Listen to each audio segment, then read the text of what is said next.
No matter if points are gained or points are lost, there will be much to discuss. For analysis regarding tonight's Winnipeg Jets game, here are Dave Manouk, Ezra Ginsburg, and your host, Drew Mandel. The Illegal Curve post-game show starts now. Good early evening, Winnipeg. Good early evening, Manitoba. And for all of those joining us live, wherever you are joining us live from on the interweb, good early evening to you and welcome to another edition of the Illegal Curve post-game show, the 23rd edition of the Illegal Curve post-game show, to be specific. The Ginsburg-Manouk experience. That's what we're calling it. If you've forgotten who we are from 4 hours ago or 6 hours ago, I am Dave Manouk. He's my main man, Ezzy Ginsburg. Drew, allow me to reintroduce myself. Is not part of this experience. This is, as Ezzy just touched on, the Manouk Ginsburg experience. And we are here to discuss the Jets putting an end to their losing streak. They say goodbye. They say hello to Connor Bedard, and they say goodbye to Connor Bedard because the Jets pick up a big and a much needed win over the Chicago Blackhawks 3-1. Ezra, how are you? It's been a long time. I am good. Yeah, it's been, what has it been, 6 or 7 hours since we signed off on the morning show. Yeah, it was a little bit too close for comfort, Dave. We were joking that, you know, it kind of had a little bit similar feeling to the Edmonton game where the Jets were hanging on to that 1-goal lead. But obviously, you know, the Jets get the insurance marker. You know, I'm surprised that, you know, they didn't get more goals. Like Soderblom played pretty well, but like starting, you know, towards the end of that first period going into the second period, it was all Jets. Like that middle frame. I mean, the Jets outplayed the Hawks just as bad as they've outplayed anybody this year, to be honest with you. Yeah. So give the Hawks credit. Like, you know, great for Jets fans and Hawks fans to see Connor Bedard live for the first time in Winnipeg. Saw some Regina Pats jerseys in the crowd. You were there for the first couple periods at Canada Life, Dave. So, yeah, look, I mean, Chicago definitely is a more respectable team now, just for the simple fact that they have Connor Bedard now, right? Like, and this team is definitely not making the playoffs. I mean, unless they win every single game that's remaining on their schedule. But I don't think anybody expects that to happen. But, yeah, give the Jets credit, right? Like, I thought the first 6 or 7 minutes were pretty sluggish, and the Jets didn't have a lot of possession. And then obviously, you know, they kind of, as I mentioned, they kind of took over in the second half of that first period. So you got to love what Scheifele, Connor, and Ehlers did. Obviously, you know, Perfetti gets the beautiful goal. We'll get into that in the Betway game recap. But I think, and Morgan Barron gets a goal on the fourth line. On his birthday? On his birthday. Happy 25th birthday to Morgan. He was at Rumors yesterday and taking in some stand-up comedy. We've been reliably informed by Drew that he was at Rumors. So obviously he got the IC Rumors bump, Dave. He did get well, and we spoke about him today, of course, on the show. So, I mean, that's generally the IC bump. Hey, we talked about Declan Chisholm. He picks up his first ever point in the NHL. Looked, I thought, extremely good, extremely comfortable. I suspect he's not coming out of the lineup on Monday. Maybe I'm wrong. We'll have to find out. But the reality, plan the parade. LB says the Jets beat Chicago. Is that Lauren Brossoit? I don't know. Maybe Lauren Brossoit is in the chat. I thought he'd still be in the dressing room or still at the arena, but he's watching the show. Nice. I guess he could be watching the show from the dressing room, right, Dave? Well, I would hope. I mean, you know, Drew apparently had that experience today where he was in line with someone and they were literally watching the show while they were in line with Drew somewhere. So that does tend to happen. But look, I think it was an important game for the Jets. It was, as you touched on, and we'll get into it when we kick off the recap. I mean, it was definitely a low event first period. It was a bit of a sleepy start for both teams, I thought.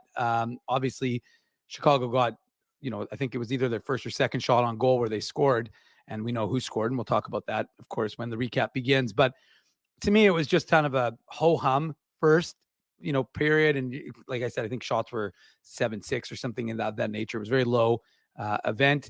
And there were a couple of chances, don't get me wrong. And Kyle Connor seems to be a bit snake bit right now. He's had a number of grade A's. And one player who I thought throughout the course of this game, but for I think probably 3 times in the first 10 minutes of that hockey game, I thought was making some excellent passes was Nikolai Ehlers. I mean, Nikolai Ehlers, I had said, you know, a number of times during the, you know, I tweeted, I should say, which are simply my observations, but I said, oh, Nikolai Ehlers set up, you know, insert person's name here. He set up Josh Morrissey for a great chance, which obviously went off the post. He set up Mark Scheifele twice in front of the net. So I thought Nikolai Ehlers did a really good job of facilitating today. And, you know, some of his line mates were unable to finish. But at the same time, you want to see those chances being created. So overall, again, like I said, you're not planning the parade because the Jets beat Chicago, but at the end of the day, you wanted to see that the Jets were able to put a stop to the losing streak and get back in the win column. And again, get some good feelings because you've got a tough battle coming in against you on Monday, but you couldn't look past the Hawks as in anticipation of Carolina.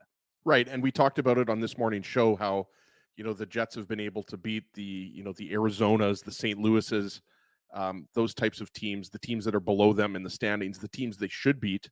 And yeah, I mean, this game really, there was no reason for this game to be this close if it wasn't for Soderblom. And, just sticking with the lines, right? There was a lot of attention on the Perfetti, Velarde, Iafallo line. And, I thought that there was some good and there was some bad, with that line. And I'm with you, Dave. Like, I wouldn't be surprised if Rick Bowness eventually moves up Nino Niederreiter to that second line. He ended up with 5 shots, Niederreiter. Mm-hmm. And, obviously Mason Appleton had that unbelievable chance in the third period. Yeah. Forget who swatted it away for the Hawks. Zaitsev. Yeah, it was Zaitsev. I was going to say Seth Jones, but it was Zaitsev back in the lineup. You're right, Dave. Yeah. And obviously, Niederreiter, the way he drives the net, right? Like, the Jets don't have a lot of guys that can drive the net, right? Lowry's one of them. Appleton's one of them. Niederreiter is one of them, and they all happen to be on the same line, right? So I thought Niederreiter was really good today. And that line's been a little quieter lately. And we obviously talked about, I thought Axel Janssen-Fjällby had some really good jump today. Mm-hmm. Obviously playing in limited minutes. And then we already mentioned, Morgan Barron gets the big goal, a beauty goal on a really nice pass from Nick Ehlers, right? So once again, I think this was not a game in which you said, well, the Jets, they just got by Chicago. No, that wasn't the case at all. Chicago stuck around in the first period, but then the Jets really took over in that middle frame and then really never looked back. So yeah, you'd like to have 4 or 5 goals, Dave, and, say that you pounded the Hawks 5-1 or something like that. Mm-hmm. But I think, the Jets, for the most part, really took care of business in this game, and they ended the losing streak. And now, yeah, you've got, a tough opponent coming in with Carolina, and then it's not going to get any easier. It's still amazing to me that the Jets and the Avalanche haven't played yet this year. And obviously, they're going to get the Avalanche twice in 2 weeks, right? Because the Jets are going to play the Avalanche at home. I think it's like 10 days later or something like that. So yeah, this was, not a beauty game. I mean, it was a little sluggish. And when the Jets went up 3-1 in the third period, you kind of knew that this one was over. So I think for the most part, the Jets will be happy with this win. Yeah, I mean, I think you're 100% right, Ez. And I think it's if they didn't, if it was a 1-goal game, then folks are maybe a little bit more, concerned about the end result. But they had it in hand and they just couldn't kind of finish. They had a lot of chances. And like you said, there was a chance for Mason Appleton where the puck's on the line. Josh Morrissey rings it off the post. So there were a number of guys who had opportunities. Kyle Connor had a number of opportunities. Mark Scheifele. They just weren't getting that finish. And again, you're going to face a tougher team in Carolina. We're not going to jump ahead. That's for the 24th edition of the Illegal Curve Postgame Show.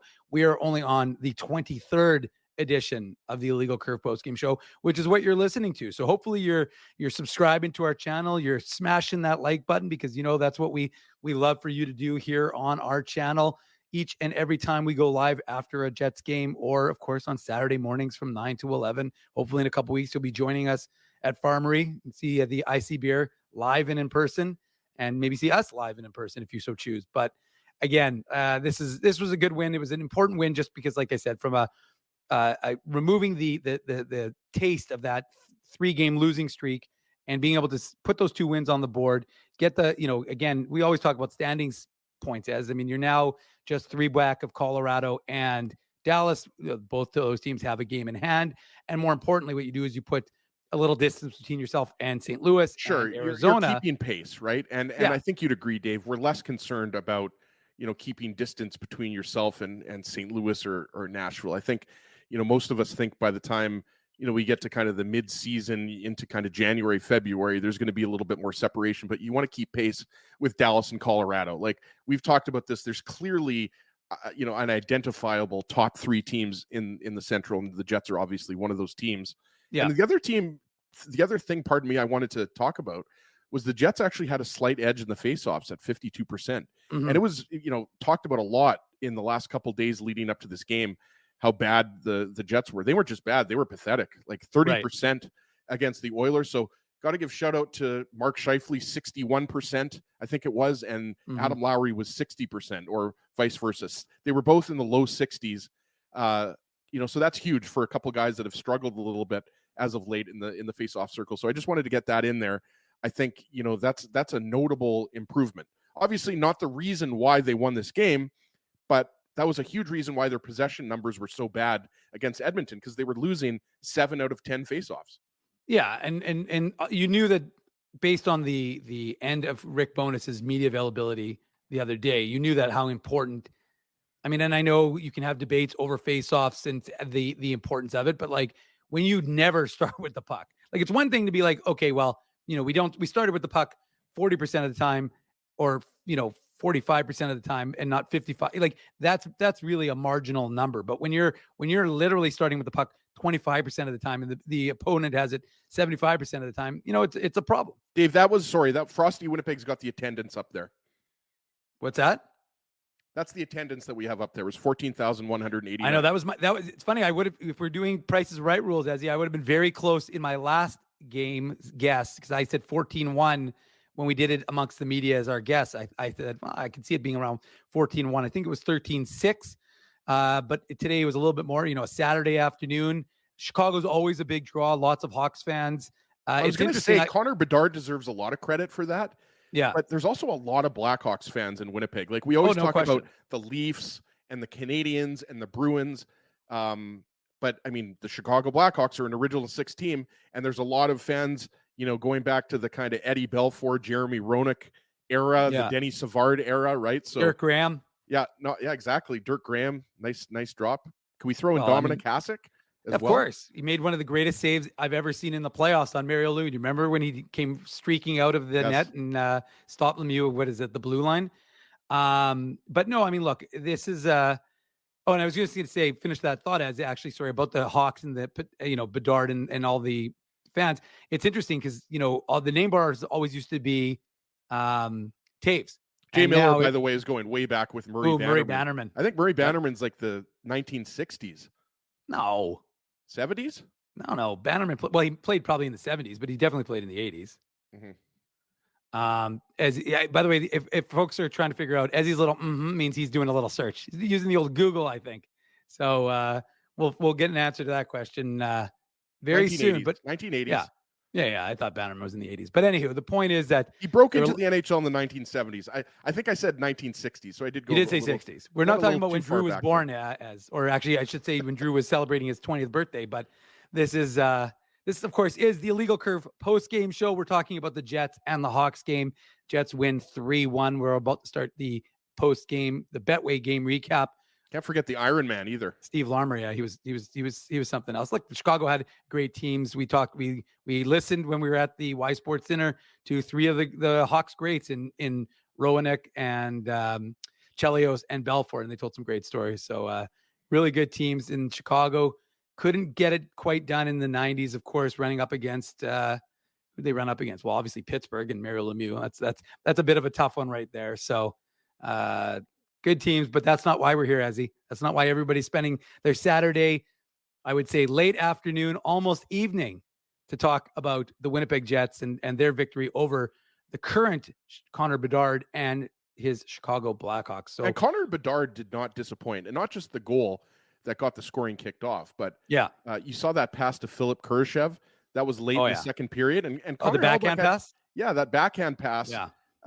Similar. I don't know if you thought this too, Dave. Very similar to Scheifele one or Scheifele. Yeah, but I was thinking about the Scheifele one. And Connor all have that ability to fire those quick backhand passes. So Hellebuyck had to make a good save there on Kurashev. But I mean, Bedard, you can see, like we were talking about, Bedard's on pace for around 70 points.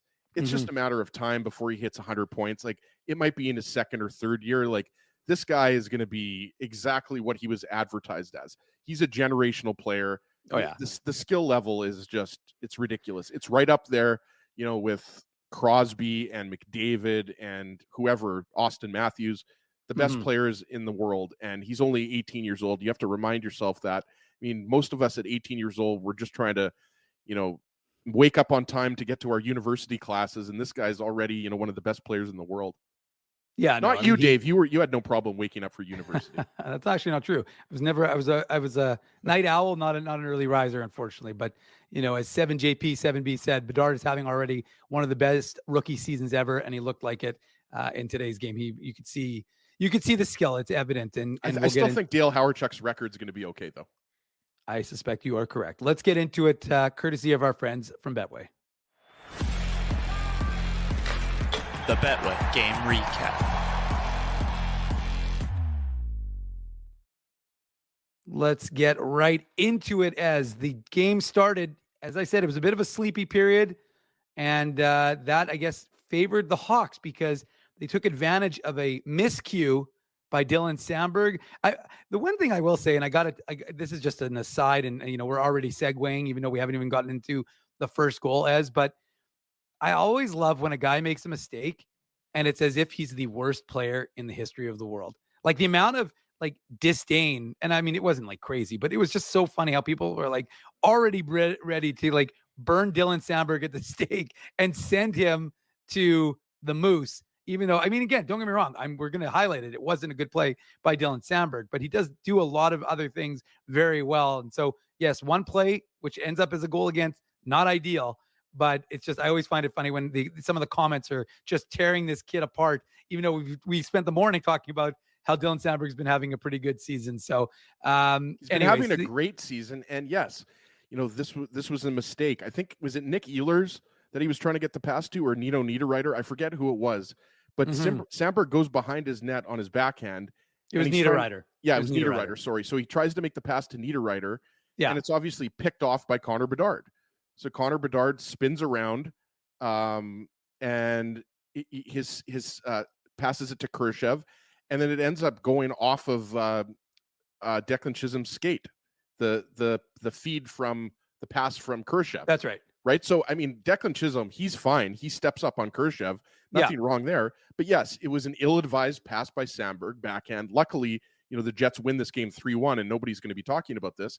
So, yes, I mean, Samberg knows that, he turned the puck over in his own zone. Nobody needs to tell him that. It's not like, Rick Bowness or, Scott O'Neill or Marty Johnston, Brad Lauer. It's not like they're going to have to have a big sit-down with Dylan Samberg. Samberg rarely makes those types of mistakes, Dave. So, it was, a little bit unexpected.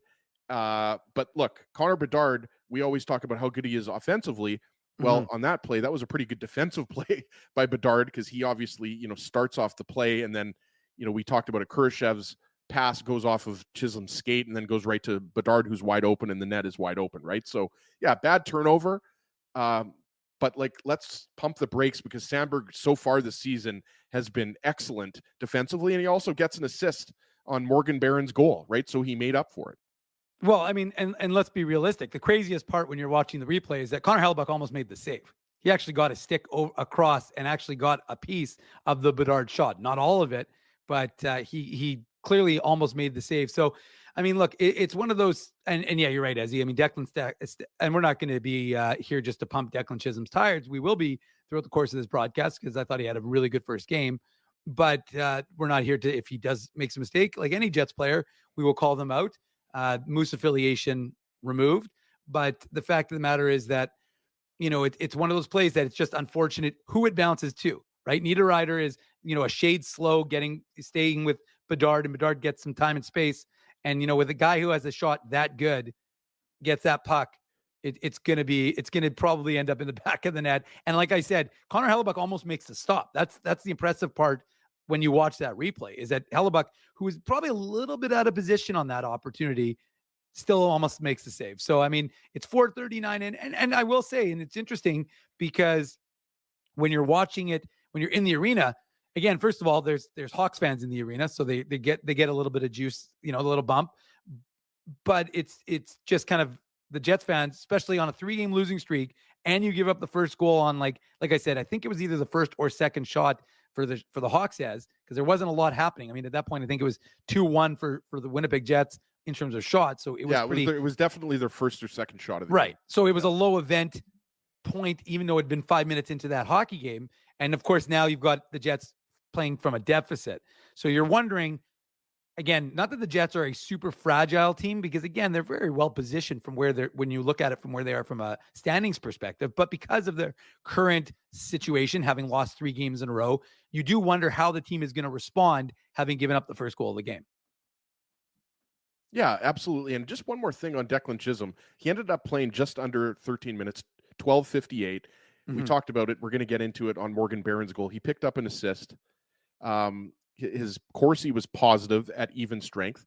Yeah. So I would say overall, right? Like that was a pretty good first game of the season for him. First ever home game, right? Yeah. So I mean, we're not sure if he's going to play next game against Carolina, right? Like, No. I mean, your guess is as good as mine, Dave. I wouldn't be surprised if Chisholm stays in. Maybe they go back to Nate Schmidt because it's a more of a veteran team and just a better team. But I think for his first game, like, what more could you ask for, right? Like, assist. He was positive, expected goals, right? Like, yes, he was on the ice for the Connor Bedard goal, but who cares? That was really, all the Hawks had going. We talked about it. They had a few other good scoring chances, but nothing crazy. So I think, Declan's probably going to be really happy with, and the most important thing is the Jets won, right? Like, and so I think that, we're not going to get too excited about one game, but Yeah. what I saw.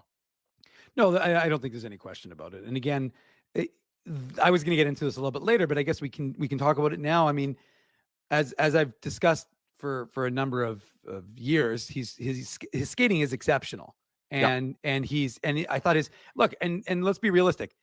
I said this. It's the 23rd game of the Jets season. He hasn't played a game in the NHL in 23 months, right? And so you've got to give the kid a little latitude in terms of acclimatizing to the NHL game, because much as we cover the AHL and we respect the hockey that we watch at the AHL level, it's not the NHL. And so there's a lot more chaos in the AHL. It's a lot less straightforward. It's a lot less crisp. So when a guy has to adjust to playing against guys who, generally don't miss those passes, that's an adjustment period. So I actually thought he adjusted. He made a lot of small short passes, but they were crisp. They were clean. And again, his skating was good. And there was one play at the blue line where you could see his edge work is so good that he burns a guy. I don't remember who it was. I don't remember which Hawk player, but he drops, and then Chisholm gets the puck into the Hawks zone. So yeah, I mean, like you said, Ezzy, whether they go back to Nate Schmidt, because they may go back to him or not, but you've got a kid who was able to contribute in his first game. So we'll see where it goes. But from a first game in the NHL this season, and like I said, in almost 2 years, it was a pretty good effort from the kid. And we'll keep going and keep talking about what he was able to do and what the Jets were able to do, because about 6 minutes later, as it was a power play for the Winnipeg Jets. And I got to give credit, because again, we're going to talk about Gabe Vilardi, I think, and he's slowly, he said it. It's funny because I remember when Gabe Vilardi was talking a few days ago, and he essentially said, well, I've only played 2 games. And in my head, I was like, well, what do you mean? You've got 3. But then he wasn't wrong. Like, what do you have? Like 2 shifts in that first period against LA. And then he was, of course, knocked out of the game. So he really has only played 2 games this season. Obviously played the Oilers game, played around 13 minutes. What were his minutes today as? I didn't really, do you have it in front of you? I don't know how many minutes he ended up playing. Are you talking about Vilardi? Hold on one sec.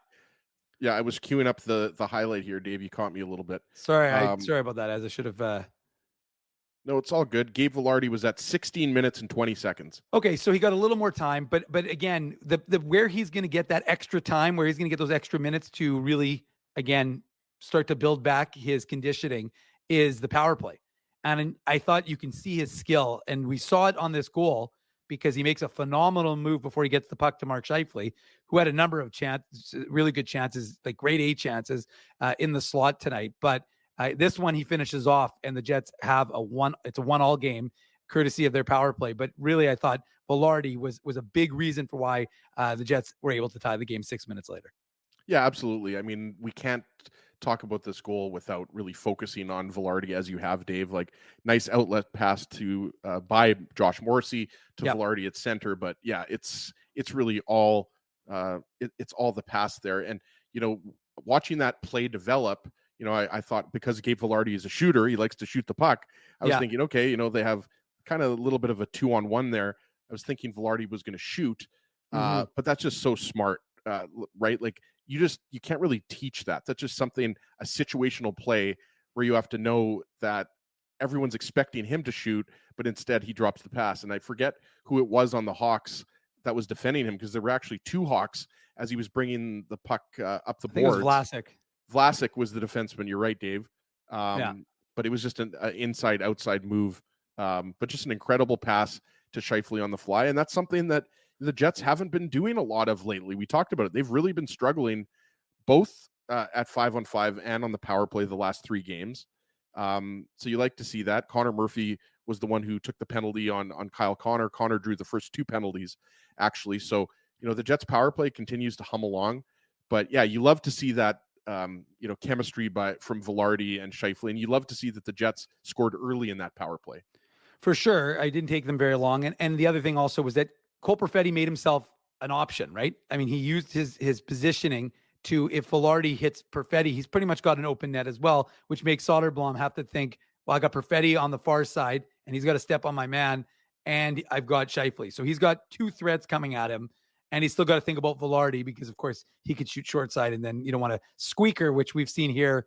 Anyways, we'll see what happens in that regard. But ultimately, it was an interesting play, but I think it's one of those situations, Ezzy, that you were knowing that if the Jets were going to get going, it was going to be at something like that, where their power play has been humming along a little bit better. And like I said, that's a way to get Velarde more into the game and more, used to playing hockey again, because he's so far behind everybody else that it's tough for him to be like, again, everybody's played, like I said today, 23 games, and he's played 4. So I still don't think that second line necessarily is necessarily the ideal line. Like we talked about it, I'd like to see what Nino Niederreiter can do at this point. And I realize that you're breaking up a good thing with Lowry, Appleton, and Niederreiter, but Alex Iafallo is not performing at the level that he was 3 weeks ago or 4 weeks ago. And I'm not saying anything overall negative about Iafallo. I'm just saying that I think that line wasn't maybe as dynamic as you would like to see against a really bad team. Mm-hmm. So it's something to keep an eye on, right? Niederreiter used to play for the Hurricanes, so maybe because of that reason, and the fact we mentioned it earlier, right? Niederreiter had 5 shots, which I think, if I'm not mistaken, led the Jets today in shots on goal. So Niederreiter was really good, as were Lowry and Appleton as well. But that, to your point, that's why Velarde gets the power play looks, right? Yeah. So well, if Velarde is going to stay on that second line with Perfetti, I think I would like to see what Niederreiter can do up there. And look, Perfetti had an interesting game, because I thought he looked a little bit frustrated. His pass to Ehlers on the 2-on-1 in the second period goes a bit awry, ends up behind Nikolai Ehlers. I think it was the pass to Ehlers on the 2-on-1. And we saw a little emotion from the number 91, because you don't generally see it. I don't know if they showed it on the broadcast but he slammed his stick rather emphatically and quickly switched out for a new twig, because he was not particularly pleased with the pass he made. So he blamed the stick, not himself. He blamed the stick on that one, but he of course made up for it with the insurance goal, which we'll get into in a little bit. But I mean, the fact is that the Jets get that equalizer, and it's an important one, because again, not that we're thinking that the Hawks are some, dynamic team, but they have some good wins in the last month. And again, they are still an NHL team. And I know folks tend to discount these games, and we said it, this is the game the Jets should win. The Jets did win, but at the same time, teams sometimes lose to these teams, right? These quote trap games. And ultimately from a Jets perspective, you didn't want to get mired into that. And you didn't want to go into the first intermission, I should say, without that sort of feeling of, okay, we're this game is even, and now we'll see what happens coming up next. Yeah, no, absolutely. And I think, for me, probably the biggest part of that was, going back to what we talked about, the Jets' lack of goal scoring, right? Like this little stretch here, this 3-game losing streak, we talked about it on this morning show. I don't think, Drew, yourself, or I were that concerned, like that this was going to turn into an extended losing streak, partly because of the Jets' opponent this afternoon. Apologies to the Hawks, but I mean, they're just not a very good team. No. But I think it's because, the Jets were still getting opportunities versus the Oilers and versus the Stars and versus the Predators. So you're right. I mean, going down 1 goal, I mean, the Jets could have easily still come back and won this game, but they got rewarded for putting out a good look on the power play, right? And like, this isn't your typical power play where you get it set up and, Scheifele passes over to Connor and Connor gets it back to Morrissey. But, there's nothing wrong with scoring a goal in transition on the power play. So good for Gabe Vilardi. He obviously looked much better than he did against Edmonton. He's only going to get better. And once they figure out that second line, if it's, Niederreiter on that line, or maybe Iafallo stays on that line, I think they will start to produce better at even strength. But yeah, I mean, like we said, that was a pretty low event first period, but you still got to give the Jets were still the better team in that first period, even if they only had 5 shots or 6 shots or whatever it was. Well, and this is the better version of the Illegal Curve post-game show, when it's just Dave Minuk and Ezra Ginsburg bringing it to you as we do each and every single time the Jets play a hockey game. You join us after the final buzzer here on the Illegal Curve post-game show. Be part of the discussion, because as folks can see in the chat, sometimes it's completely removed from what we are discussing. Sometimes you're interacting with us, sometimes you're not. Either way, hopefully you're having a good time chatting with folks, joining them in the chat. You'll be joining us live next Thursday at Boston Pizza on Taylor for the Illegal Curve post-game show, the live broadcast, if you will. And that starts at 8 o'clock when the Jets take on Colorado. But for now, we are entering the second period and again, like I said, my takeaway was that I thought Nikolai Ehlers, I know people are a little bit down because he hasn't been producing a ton, but he sure did set up his line mates quite a number of times in that first period. And he finally gets rewarded in the second period because he makes what I thought was a hell of a good pass to Morgan Barron. And the birthday boy himself, who, a lot of people are talking about in the chat right now about how impactful Barron was in this game and in other games. And maybe he needs a little bit of a bigger role. Well, he made a case for himself because he used his legs, created some opportunity, and sniped what proved to be the game-winning goal in that second period. But really nice setup I thought by Nikolai Ehlers with the vision to wait for Barron, hit him with that pass, and then let Barron finish it off. So the Ehlers pass is you're right about that. It was a beautiful laser pass. But I also want to point out a couple things before that happened on that goal, including a really good back check from Morgan Barron. But Dylan DeMello breaks up a pass from Anthony Beauvillier to Connor Bedard. So it was a sneaky good play by Dylan DeMello, but those types of plays I don't think get talked about enough. So anytime DeMello makes a significant defensive play, I'm going to try to bring it up on the post-game show. So DeMello starts it off in his own zone and then gets it to Ehlers. And yes, this pass is unbelievable. Connor Murphy dives and unsuccessfully tries to break up that pass. Mm-hmm. But it's Anthony Beauvillier who's the only player back. His pass we just mentioned was cut off by Dylan DeMello. But I mean, just great speed by Morgan Barron coming down that left side to the right of Soderblom, and just a beautiful goal. Like, Morgan Barron, I think, has been a little bit forgotten about now that he's on the fourth line, right? And that's to be expected a little bit, right? Because when you're on the fourth line, you get less minutes. You maybe don't play as much, special teams. Barron obviously is more of a penalty killer. He's not, on the power play, even though I think he's a pretty good goal scorer and has some decent hands. But yeah, just a beautiful pass, Dave, by Ehlers, and just a nice simple shot by Barron, right? Like, people forget, like, at Cornell, Morgan Barron wasn't a defensive forward. Like, Morgan Barron was a top forward for Cornell. What did he score? 20 goals or something like that. So this is just a goal scorer's goal, right? Like, you just kind of have your head up, find your spot, and it was a low shot on the ice. So just nice to see Morgan Barron get rewarded. It was his 4th goal of the year. But for a guy that I think, if you want to call it a demotion, going down from the 3rd line to the 4th line, I think he's handled it really well. And as you mentioned on this morning's show, Dave, Barron is a guy you can move up to the 3rd line, and I think he's got the skill that he could even play in the top 6. I'm not saying that, he should be on the 2nd line or the 1st line or anything like that. I'm just saying, I think, let's not forget, this is only Barron's 2nd full NHL season. He's only 25 years old. So, at 25 years old, you're not an old guy by any stretch of the imagination. Yeah. There's still room to grow in his game. No, I think you're absolutely right. And I think that people see, opportunity for him. And I think that was kind of the idea behind what some of my comments were. I agree with Kitty Pup, by the way. Lasers are the future. Okay, sure. I mean, that's not a bad thing, I guess. I had one of those laser pointers I used to like. I hated those. I like those. I had like one of those little red dot ones, I remember but going to a movie at no, I would never do it old publicly. Portage Place, and someone had a laser pointer on the entire time, and it just absolutely No, I ruined wouldn't the do movie. something like that. But speaking No, of, I know you wouldn't, Dave. is our boy Bruce, who I believe I gave Moose tickets to for tomorrow, although it was a different name perhaps. But ultimately, he'll be going to see the Moose play the Ice Hogs.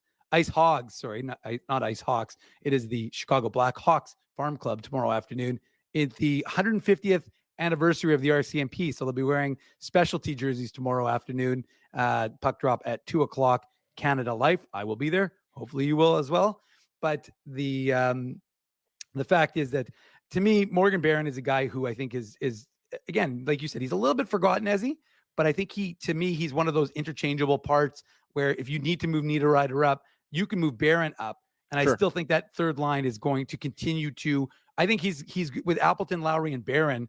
I think you could have not necessarily as good, because I think Niederreiter is a big driver, but I think Barron isn't a huge fall off from Niederreiter. So to me, there's an opportunity at least for that third line to keep humming if you need to get Niederreiter up to that, one of the other lines, and you want to drop Iafallo down. And that's, I think, kind of the whole idea of like shifting pieces on a chessboard that we've talked about with this Jets club, is that you don't really have, I don't want to be too chessy right now, but you don't have too many queens, you know what I mean? Or whatever. If you ever want to play a game of chess, by the way, I'm completely down, because not a lot of people know this. I don't even know if I've ever mentioned this. I might have. At this point, Dave, all I am is recycled stories on the Illegal Curve Hockey Show. But true story, I was the chess champion at Robert H. Smith School. I think I was in grade 5 or grade 6, because I used to play chess a lot with my dad. Shout out to John Ginsberg, former math professor at the University of Winnipeg. So, hopefully his, I got a little bit of his genes right. Yeah. But then I went to this, I feel like they had the city championship. I want to say it was at R.B. Russell School. It was a school in the North End, Dave. So there I am, little chubby Ezra, 11 years old, thinking I'm such a good chess player. I think I won the first game, and then I went up against a kid, and he beat me in like 5 or 6 moves. So I was like, okay, I'm 1-1. See how I do in the third game. And then I got obliterated again, and then called my dad to pick me up. So I was basically like out of the chess tournament in like 90 minutes. So I thought I was like this hot shot because I won my school chess competition, but no, I was not very good at that level. But yeah, if you ever want to play, Dave, I love a good chess match. Well, is your boy Bruce is saying that everybody else is playing checkers when Big Daddy Ezra Ginsberg is playing chess. So 3D chess for the record. So look at that. But anyways, let's get back to the hockey, because as Spency says, this is not chess lunch. We're trying to focus on the Jets win over the Hawks. A reminder, this is the Illegal Curve post-game show. I'm Dave Manouk. He's Ezra Ginsberg. What's your favorite piece, by the way? I love the night. Interesting. As you know what? I'm just a pawn. I'm just I go with the numbers. Although I like the castle as well. Big fan of the castle. Yeah, rook. Anyways, let's keep this thing going. But look, the Jets are down up 2-1 after 40 minutes. And, it's worth noting that, as you said earlier, the Jets really did dominate in that second period. They were up 11-6. Just look at the possession. Yeah, the possession. Well, I mean, why don't you share the possession with everyone? Well, the possession, if you're going by even strength Corsi, the Jets were at 65%. Yeah. And they outshot Chicago. They possessed the puck. It was pretty clear that they, had a good second period. And again, like I said, the finishing is a bit of an issue, right? Kyle Connor, again, is a little bit snake bit. We can see that. He may want to smash his stick like Cole Perfetti did. But the Jets have a 2-1 lead heading into the third. And sure enough, speaking of Cole Perfetti, at the midpoint of that third period, sets up a, like I said, opportunity with, I think Alex Iafallo gets the puck over to Declan Chisholm, who gets it over to Dylan Sandberg, fires a shot on net, and Cole Perfetti with just the Manitoba Moose connection, Dave. That was I was getting there. I was going to say something that maybe was inappropriate, but I was going to say the opposite of dry dream. Okay. Well, regardless of where you're going with that, second time, by the way, as he's been a smidge inappropriate on an Illegal Curve broadcast, but ultimately that is a made in Manitoba connection. And don't worry, we're on YouTube. Nobody's going to censure us, and we don't have to worry about anyone, except we try and keep it PC because Bailey could be in the chat. So for those who are under 18, let's just keep it clean here as. But the fact is, it was a beautiful tip by Cole Perfetti. And you're right. It was a made in Manitoba connection. All guys who have played for the Moose. At least I think I tweeted out, although I was wrong, I was reliably informed by Daniel Fink, our guest this morning, that I had the number of games for Declan Chisholm wrong. It felt light when I wrote it, but I was doing some quick math. But we're all human, Dave. We all make mistakes. True. But the point is, I wasn't wrong in the sense that they were all members of the Manitoba Moose. There are also 3 guys who have never been in my kitchen. But ultimately, the Jets take a 3-1 lead on this goal by Cole Perfetti. Yeah, absolutely. And I'm not sure if we're going to give this. I have my fireball right here. We're going to. Well, hold on. I've got it ready here. So just let me know. Okay, well, hold on. And that's why I was going to say, and that's why this was, even though it was really more of a tip than a shot, Ezzy. I'm pouring it right now, Dave. But because it was more of a tip than a shot, we're still going to give it the Seager shot of the game.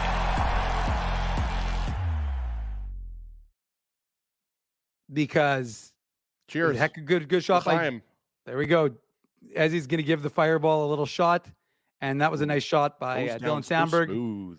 Nice tip by Cole Perfetti. His 9th goal of the season, as he now eclipses in 23 games his total for last year. He had 8 goals in 51 games for the Winnipeg Jets. And so he's got 9 in 23. He's on a pace for about 30 this year, which is critical because we've talked about the Jets needing scoring outside of Connor, Scheifele, and Ehlers. So if they can get 25 to 30 from Cole Perfetti in basically his second full season, that's going to be significant. But what did you see on that goal and how it kind of came about? Well, in addition to the Manitoba Moose connection there, I mean, and the numbers that you just railed off, Dave, Dan Robertson mentioned on the broadcast, 13 of 15 games Perfetti has a point. Like, that's incredible. And you're absolutely right. Like, when we talked about, the Jets' chances this season prior to the season starting, the big focus was obviously on defense. Could the Jets be better defensively as a team? Well, we know the answer to that. They have been much better defensively as a team. Cole Perfetti, Nikolai Ehlers, they needed to stay healthy. They've been healthy. And the Jets needed Cole Perfetti specifically to be more of an impact player on the second line. Not that he wasn't good last year. He still had 30 points in 50 games or 31 points in 50 games. Anyways, I'm digressing, but Cole Perfetti, I think, has quietly been the best player on that second line, or not so quietly. And more so when I say quietly, it's the way he celebrates. I love that. He just scores and then he kind of, gives a couple fist bumps, lets a guy maybe hug him. And then he goes, I just love the way he's very unassuming, I think would be the word to use. But on this particular goal, just good puck movement at the points between Chisholm and Sandberg. And we talked about it. Those guys were on the ice for the Connor Bedard goal. So they obviously redeemed themselves, and it's a good face-off win. And, you got to love Alex Iafallo causing a little bit of havoc. But, I mean, it's just a nice point shot, Dave, and just a nice tip. And I think what we're seeing is Cole Perfetti right before our eyes. He's obviously not Joe Pavelski yet, but he has those types of hands. And that's the thing about Perfetti that I remember when we were talking to Craig Button after the Jets drafted him 10th overall back in, was it 2020 or 2021? I think 2020.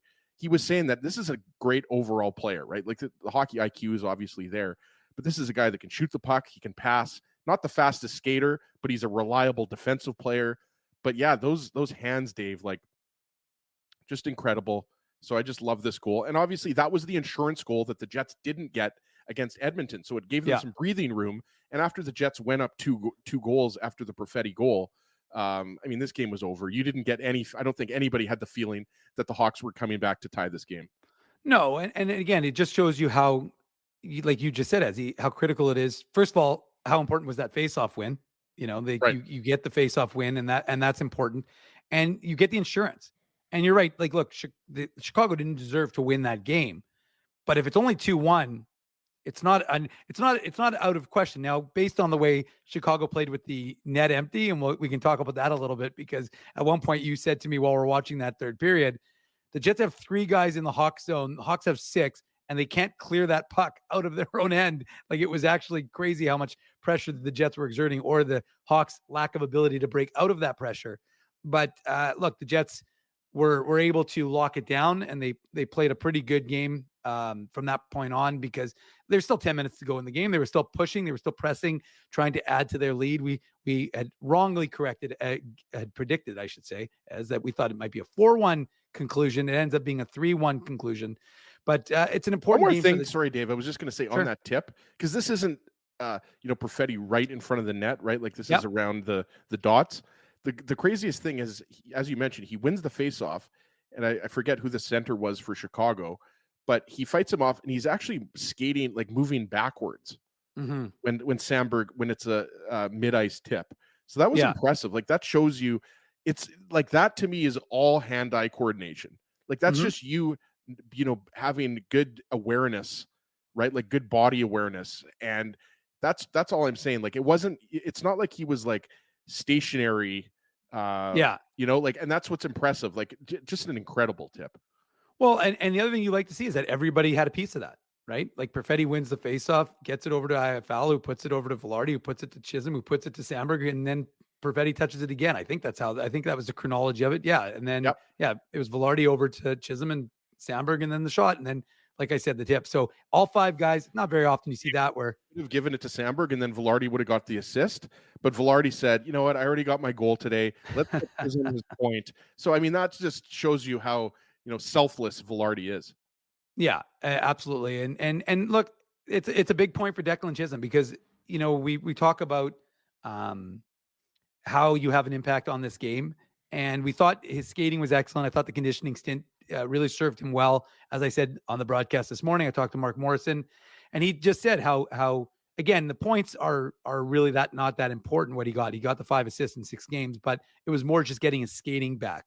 Because as everyone who watches this show and watches the game, the reality is, you're watching, when you watch Declan Chisholm, you can see what is his biggest asset. His biggest asset is his skating. And so when his skating is that's a good asset.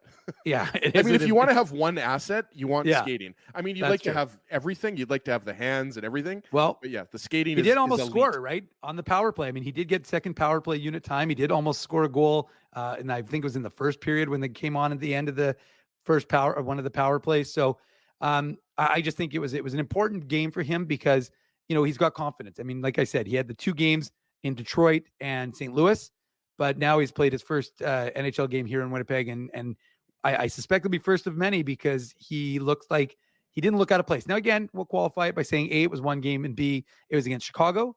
So maybe some tougher competition. We'll see what happens with Declan Chisholm and whether he stays in, and we'll find that out.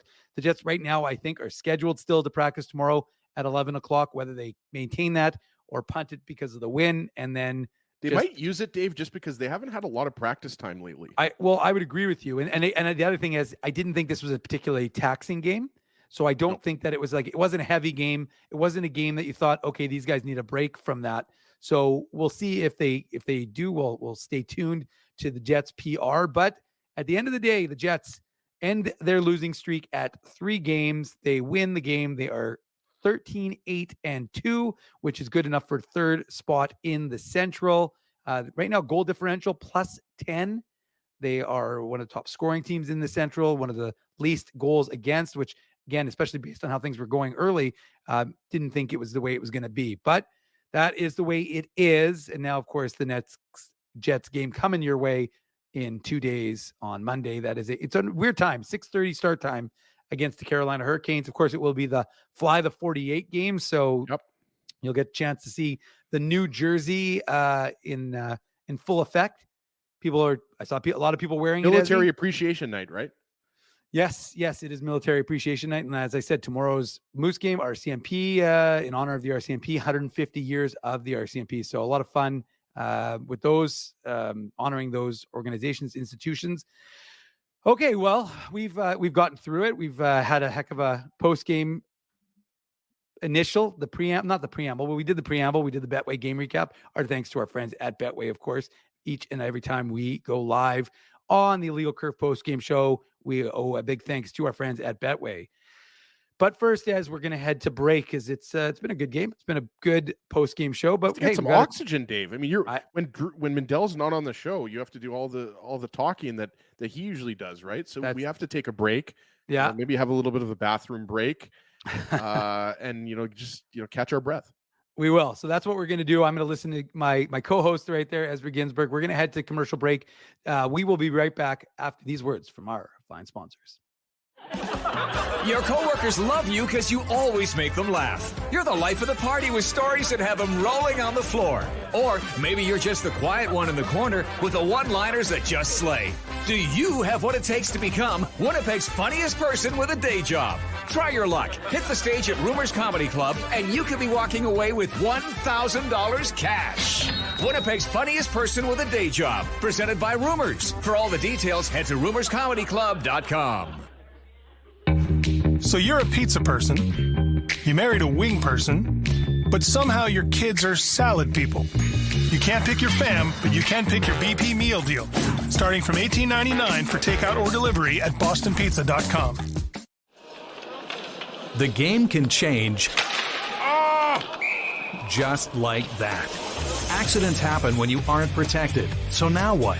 Getting to your injury quickly can make all the difference. Help prevent them from being game changers with Linden Market Dental Center. Bonding, crowns, bridges, and dental implants. State-of-the-art treatments are available to help you get back in the game. To learn more, visit lindenmarketdentalcenter.com.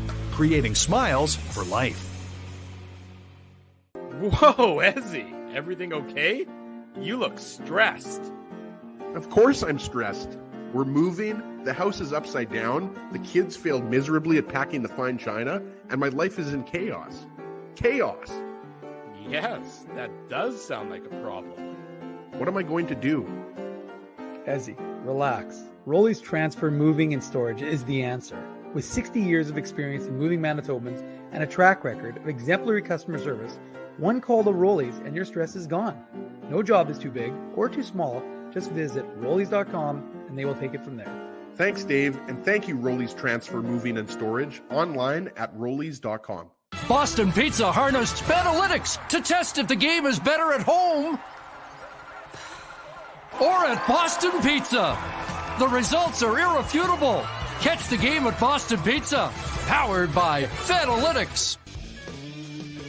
For 3 generations and over 80 years, Tough Duck has been making apparel that works and plays as hard as the people who wear it. From jackets to work boots and everything in between, Tough Duck's clothing can handle the harshest environments, even the illegal curve hockey show. Work to live, live to play. Visit toughduck.com.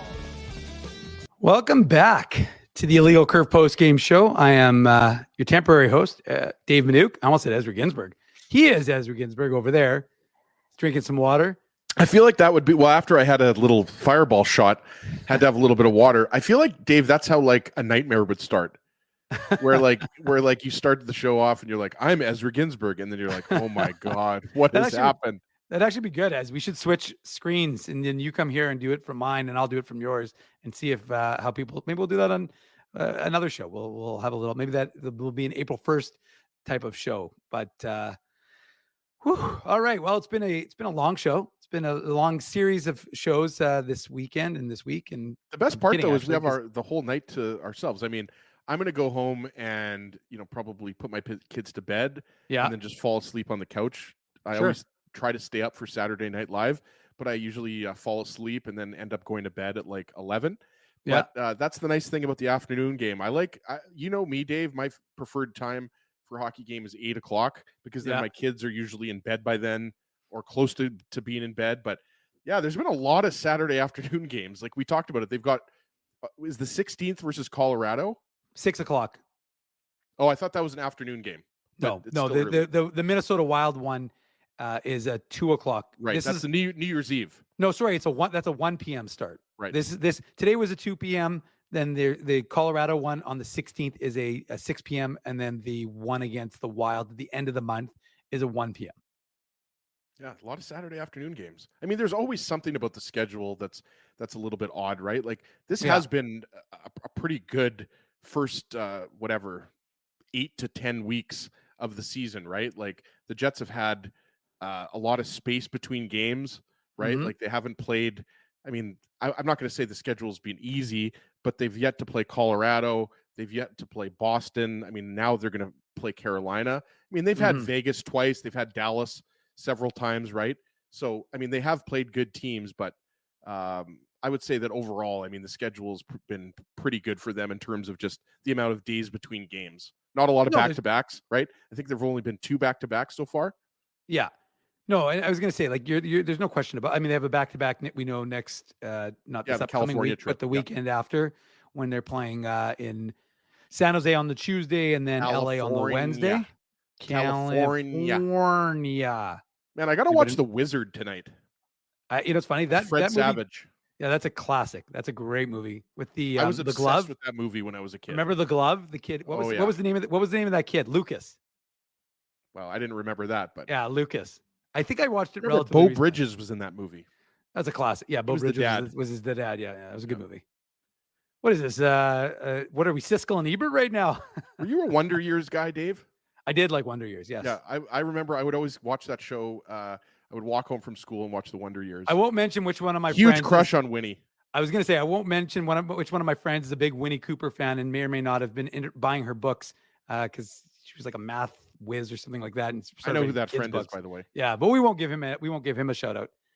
We will give some others. Although I understand a lot of, and again, I want to say there were a lot of people from out of town who flew in for this game and got a chance to see it. Connolly, our friend from Alberta. He was here with his dad. He got a chance to see it. Folks will remember him from years past. And a friend from BC, Chris, was here with his kids, got into a practice and managed to take them to today's game and got a good experience. So I hear there was a little name drop. There may have been a name drop. There may have been a name drop. I'm not going to say too much because I don't want to encourage anyone else, but Chris did name drop Dave M, and somehow that's what you do. If you're at Canada Life Center and you need something, you just say Dave Manouk. Those are magical words. Well, Dave is so well liked at Canada Life Center. Everybody knows him. The security guards, the concession staff, Moose management, Moose players. Just say Dave Manouk, and the world is at your fingertips. Well, I hope not. Don't encourage that sort of behavior. I don't want people. I didn't know that this was going to be happening, but ultimately. A lot of folks, now is just running down Portage Avenue yelling Dave Manouk. Let's hope not. But anyways, look, the fact is, I think a lot of people got a chance, and we're seeing like a little bit of a bigger crowd in the last couple of games. We'll see if that tradition or that continues on. Just one more thing on the Wonder Years. Sure. Jay's talking about Josh Saviano, who played Paul. Was the that rumor about Marilyn Manson. It's not true though. No, but it was, it is true. It is. And the razor blades at Skinner's Wet and Wild. I remember that one. Yeah. Anybody from Manitoba, people from Manitoba won't get that one. Spency says, I always say I'm Dave Manouk when the cops stop me. Well, I have a number of cop friends, so that wouldn't be a bad thing. You could just drop some names. Another whopper for the copper. Yeah, but if you hopefully you don't say that. Hopefully you don't get stopped by the cops, Spency. That's the more important thing. And thank you, Bardot. I don't know that everyone loves me, but some folks love me. So that's always nice. How could you not love Dave? That's what I want to say. Like, I realize I'm stealing a line from Seinfeld, but yeah. How could you not like Dave? Like, what's there not to like? There's a few things, I'm sure. But anywho, although it is funny, I will say, whenever you go to Skinner's now, talking about water slides, whenever you go into Lockport and if you go to Skinner's, it's very weird not to see the water slide there anymore. Now that it's been taken. I'm pretty sure that like they had like a sale and like they were auctioning off like pieces of the water slide and stuff like that. All I know is I never went to Skinner's. Like, I had a friend who always had a birthday party in July. His birthday was before mine. Everybody knows, obviously, my birthday is July 24th. Same birthday as Patrice Bergeron, Anna Paquin, and J-Lo. No big deal. Barry Bonds. It's like the best birthday ever. But so my friend Anthony Johnston, I don't know if he's going to like me mentioning his name. He lives in New York now, and he's not a hockey fan. But he always used to have his birthday on July 23rd at Fun Mountain. Yeah. And I loved, obviously, the Dragon and everything like that. But what I don't miss is that hot tub, which had probably more urine per capita than any other pool on planet Earth. You remember that hot tub, Dave? You know what I'm talking about. I do. I've never been a hot tub guy, probably because of that that urine-filled Spency is a pool. hot tub guy, and I'm Well, sure Spency's he's hot going tub to chime probably- in with a comment here. Yeah, I mean Spency's hot tub is the exception to the rule, of course, but the hot tub of the Skinner's era as probably a different situation. It's funny. I was, I guess, as a North Ender, I was more inclined to go to Skinner's than I was to Fun Mountain. Fun Mountain and what was the other thing right beside Fun Mountain that starts with an S? Tinkertown. Tinkertown. It doesn't start with an S. Starts with a T. I took my kids to Tinkertown. When was that? August. And Yeah. Adam Bighill was there with his kids. Do you think that Adam Bighill is sitting there and going, "Hey, that's Ezra Ginsburg from the Illegal Curve Hockey Show"? Absolutely not. Oh. But my kids love Adam Bighill. He's their favorite player because Ruben is 4, and long story short, Ruben had a Blue Bombers shirt and there was a stain. I think it was yogurt. So for the Grey Cup, he didn't have his Blue Bombers shirt. So he had a little blue shirt that had a number 4 because he turned 4 back in August. Yeah. And Naomi in marker drew a W on it. So I told him that Adam Bighill was number 4. So both my kids just kept screaming Adam Bighill during the Grey Cup. So it's pretty funny. Very nice. Very nice. Well, we got to get to the Tough Duck. I'm thinking to myself, I'm like, we've been talking, chatting it up about, water slides, water parks, Winnipeg potpourri, Urine tub. Manitoba stuff. Yeah, urine tub, a lot of different things. But we do have the Tough Duck hardest hitting comments. So as I'm presuming you're ready, you've got it ready to go. Oh, I'm ready. Okay, well then let's get it on right now. The Tough Duck hardest hitting comment. The Tough Duck hardest hitting comment.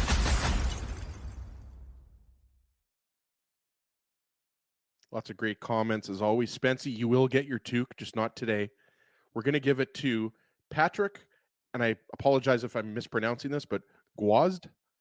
Sure. Chisholm, fine out there, got an apple, took his eye off the puck behind O'Net late in the game, and Jets got caved in. Other than that, just fine. We talked about it earlier. Sandberg and Chisholm were on the ice for the first goal scored by Connor Bedard. Obviously, a bad turnover by Sandberg, but he redeems himself by picking up the primary assist on Cole Perfetti's goal. And obviously, Chisholm gets the secondary assist on Perfetti's goal. But we talked about it. Just under 13 minutes of ice time for Chisholm. Played really well. And, I'm going to go out on a limb, and I'm going to say that Chisholm stays in the lineup and plays against Carolina. Obviously, it's going to be Nate Schmidt or Declan Chisholm. But I'm going to say, Dave, that he did enough to impress Rick Bowness, Scott Arneal, and the coaching staff, and he's going to stay in the lineup. So, Patrick, send me an email, Ezra, EZRA, @illegalcurve.com, one word, with your mailing address info, and Tough Duck will ship out a toque to you. Even though there is barely any snow, it's December 2nd, and there's barely any snow on the ground here in Manitoba and elsewhere. You still need a toque because it is chilly. Well, so it's congrats, interesting. Patrick. Congrats, Patrick, and he gave you a thumbs up. So apparently you said a good. You did well on the last name pronunciation, Ezra. Well done. But I mean, I think that could have just been a thumbs up because he's happy that he won a toque. Oh, that's a good point. T. Conopoli got fired from Tinkertown when he was 15 for missing shifts and going to the Tubes concert. Way to go, T. Cona. That's such an amazing get that story. comment up. Where's that comment? I'll try to find it. Yeah, just find it. It wasn't that far. Caps lock too from T. Conopoli. There we go. Well, T. Conopoli, me and you have something in common because, I mean, it doesn't matter now because I'm grown up and I have a full-time job with Hockey Manitoba, but I was fired from the River Heights Community Center canteen when I was 15 years old because I went to Kelvin High School and Clippers games were always at River Heights Community Center, home games. So I knew obviously everybody on the team and everybody that watched and stuff like that. I'm a popular guy, no big deal. So what I used to do is I would be like, yeah, come back here and take some candy or, have some nachos or something like that. And there's always the winter carnival. And I got fired before my shift. I showed up for my shift to the winter carnival and there was a note saying that you in the canteen aren't quite working out. So it was a bit of a short-lived stint at the River Heights Community Center canteen. Yeah. T. Conopoli and I have that in common. He was fired from Tinkertown. So, maybe T. Conopoli and I can, have a beer one day and talk about our, stories. I was also fired from Safeway, but that's a different story. I was never fired. I was removed from power. My authority was removed, although it backfired on them. Centennial School, shout out to the Centennial School, just off Main Street, although it's now no longer there. Hashtag asbestos. But the fact is that I used to be a bus patrol, but I was nailed for unfortunately abusing my power, Ezra. I had my head was like full of power. But what they did was they didn't fire me because I think I was in grade 5, but they removed me from bus patrol to kindergarten patrol. But little did they know that at the corner of Main and Leela, for all you North Enders, little place called Windsor Foods, where I would pick up candy, go back to school. I wouldn't even pay attention if the kids got back to their house. I'd be like, oh yeah, you're fine. Go into Windsor Food, pick up candy, go back to school. And I was like, I'm handing out candy. I should have been running for school president. I would have won everything. Because yes, so they're trying to remove me from power. Backfired. I actually got more. I'm not trying to one up you here, Dave, but I was also, apparently I was fired from a lot of things. Yeah. Because I was a patrol at Robert H. Smith School, and then they took away my little orange vest because I probably mouthed off to somebody. But the reason why that was so hard is I'm not sure what your patrol situation was at your school. Yeah. But every Monday, I remember all the patrols would go to Saints roller rink. Yes, that's how old I am that I'm talking about roller skating. The patrols would go roller skating to Saints roller rink. Everybody would talk about it. This was in grade 6, I believe. Yeah. And because I was kicked off the patrols, I didn't get to go to Saints roller rink. So everybody else got to go around and roller skate and listen to New Kids on the Block and all the hot tunes. I had to stay home. Wow. See, as if you were North Ender, you would have gone to Wheelies, but it's all good. Well, Saints, Wheelies was better from what I remember. Wheelies was better than Saints. Yeah. Wheelies was. Where was Saints? I don't even remember. What area of the city was that? Fort Garry? Yeah, I think so. I don't know. I never went. I only went to Wheelies. What was the roller skating rink that was across, that was near Portage and Sherbrooke? Remember that one? Honestly, Richardson College for the Environment now. Somebody in the chat can help me out. There was a roller skating rink, Portage and Langside, I believe. Oh, well. Anyways, let's just, we're as Tracy just acknowledged. Issue Board Bruce is mentioning it's near Gateway Arena. Pardon me, that's Century what I thought. Arena. That's what I thought. That's actually. Fort Garry. Yeah. Like Fort Garry industrial area. Yeah. Just quickly though, because you made a Ginsburg guarantee about Declan Chisholm playing the next game. These are the comments from Rick Bonus, courtesy of our friend Connor Harebchuk. He said, I thought he was very confident and poised with the puck, and that's what we wanted him to do tonight. He skates well, we know that, but he was confident with the puck. The plays he made were the right play. He didn't make the wrong play. Sometimes when you're under pressure, you give your problems to somebody else, and you're passing it to the wrong guy. He passed it to the right guy. So, it's again, Stu, you're talking about Magic Land, by the way. Oh, those were that was the arcade on Portage near U of W. Yeah, that was Magic a classic. Land. Yeah, Golden Axe, some really good games back in the day. But anyways, we could. Hey, if you guys want, we'll digress all day, all night. No Mindell means there's nobody poo-pooing us unless it's Poo Stain who's in the chat. But nobody's poo-pooing us, telling us to wrap it up. So there's no fun in Mindell. No, that is true. That is true. What else, Ezra? Well, we've got, of course, the recap is going to be on illegalcurve.com. We will have the coaches' comments on our YouTube channel. Make sure you're subscribing. And, for the record, when you watch those videos on our YouTube channel, and if you'll notice this year, we've been at almost every practice. We do have all the chats where. Well, you specifically, Dave. I got to give you a lot of credit because I haven't gone to any practices this year. I'm not able to, but props to you because I think you've gone to almost every single one of them. We're a collective. That's why I use our or we, Ezzy. But the fact of the matter is that if you can, smash a like on those videos when you're watching them and listening to them, and that always helps as well. Whew, it has been a long show, but I think it is time to tell Frosty to queue up our sponsors because it's time to thank them. Remember, of course, look at this, right on time as Frosty. Got to thank Frosty. He does it. He always has it ready. We'll get that up there because we want to give a big thank you to all of the sponsors of the Illegal Curve who make the postgame show, the Saturday show, and the website a possibility. They are Rumors Restaurant and Comedy Club, Linden Market Dental Center, Zappia Group Realty, Betway, Tough Duck, Boston Pizza, Seagram's, Rolly's Transfer, and Farmery Beer. Oh, there we go. And Fireball, of course. Support these fine businesses because of their continued support of Illegal Curve hockey. Okay, this bottle's actually getting close to the end, Dave. It was kind of half full for a while, but now it's getting to, I'd say it's only a third full now. So we've done this is a 1 liter bottle too. So I think we've done a pretty good job. You did a good job, but there may or may not be another one or two in the old medicine cabinet, so you can reserves. I like it. You do. So anyways, Perry wants us to have some IC jackets. Maybe we'll talk about that. Where it doesn't look like IC gear is going to come. In honor of my dad, we would do the Canadian tuxedo. I mean, if we're doing jackets, we're doing denim. We're doing it right. We're doing it proper. Well, we could do a John Liu style because every once in a while I always forget. John Liu, of course, had the suit made, but it's like a sweatsuit. Like his tailor actually made a sweatsuit that looks like a suit. So it's like you're literally wearing sweatpants, but it looks like a suit. So it's pretty significant. Anywho, it's been a long day. It's been a long, exciting day. But again, we'll be back at you. We've got illegalcurve.com. You can, if you didn't catch this morning's show, that's 2 hours of Jets talk. The Jets Hawks stuff, you can skip past that. We did a lot of other conversation about the Jets. Did like some what really good stuff. Disgruntled Wheat said too. Acid wash. Oh yeah, those are classic. Yeah. Very 90s. What's that? Very 90s. Yeah, exactly. Very early 90s. But the point is that as he derailed my thought, but I was going to say that you can, what was I saying? I was about to talk about the Moose. Good Moose content. Thanks to our friend Daniel Fink, play-by-play voice of the Manitoba Moose, who joined us from 10:30 till almost 11.